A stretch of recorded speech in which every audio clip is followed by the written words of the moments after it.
महाशिवरात्रीनिमित्त जिल्हाभरात शिवभक्तांचा उत्साह ओसंडून वाहत असून शहरातील राजेश्वर मंदिरामध्ये भक्तिमय वातावरण निर्माण झाले आहे. पूर्वसंध्येलाच मंदिराची रंगरंगोटी, आकर्षक सजावट व विद्युत रोषणाईची कामे पूर्ण करण्यात आली होती. आज पार्वती पते हर हर महादेव नमामि शंभो या जयघोषाने शहर दुमदुमणार आहे.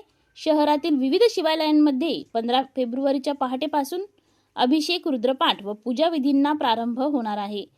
विशेषतः राजेश्वर मंदिर येथे शिवलिंगाची आकर्षक सजावट करण्यात येणार असून रुद्राभिषेक, भस्म आरती व जलाभिषेक तसेच सुकामेवा व हलव्याने शिवलिंगांचा शृंगार केला जाणार आहे. 12 ज्योतिर्लिंग मंदिरासह इतर सर्व शिवालयात दिवसभर विविध धार्मिक कार्यक्रमाचे आयोजन करण्यात आले आहे. उपवासाच्या पार्श्वभूमीवर नागरिकांनी शुक्रवारपासूनच बाजारात रताळी, केळी, बटाटे व इतर उपवासांच्या पदार्थांच्या खरेदीसाठी मोठी गर्दी केली होती.